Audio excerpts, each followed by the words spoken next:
Isang magandang umaga, Luzon, Visayas at Mindanao. Ay ito ang inyong abang lingkod sa YouTube channel na Biyahe ni Resty.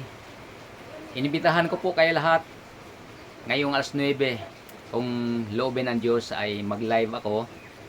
Iko-cover ko yung Mass, Sunday Mass dito sa amin sa Molino 4 na gaganapin doon sa SM Molino.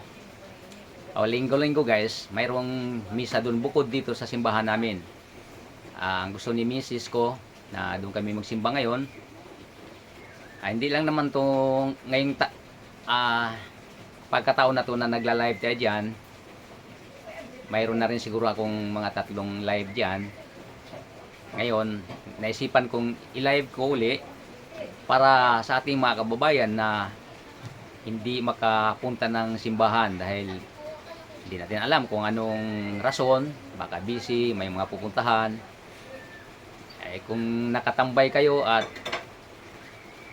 madaanan nyo ang channel natin na Biyahe ni Resty, yan, nagla-live tayo mamayang alas 9 guys. Maligo muna tayo bago tayo pumunta sa simbahan.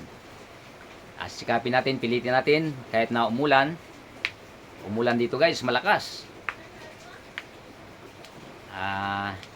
Kaya naman siguro kasi maglalakad lang sana kami para exercise, kaya lang umulan. Mayroon naman tayong masakyan din, dadalhin na lang namin yung sasakyan namin para makarating tayo doon sa SM.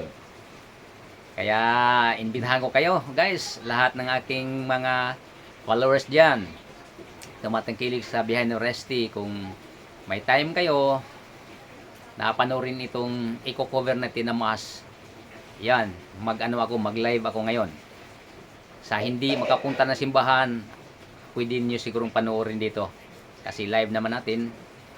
Kung maumpisa natin hanggang matapos, pwede tayo. Iba kasi pag ipopost natin kasi may limita, hindi natin mapapanood ang kabuhan ng gawa ng, lalo na sa Facebook, pag mahaba na hindi na ni-recognize yung video mo, kaya hindi mo na rin may post lahat. Dito sana loobin ng Diyos na may cover natin sa umagang ito, sa araw ng linggo. Anong pitsa ba ngayon? August 27 guys.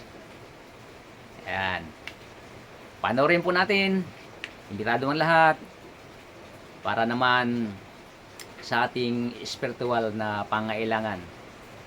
Halimbawa dito tayo makapunta sa simbahan, basta kahit sa mga video mapapanood, tingin ko naman ay nandiyan pa rin ang ating Panginoon Diyos.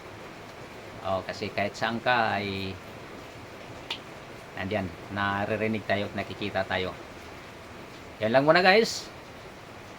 Antabayanan ng alas 9 ng umaga tong misa diyan sa SM Molino 4, Bacoor City, Cavite.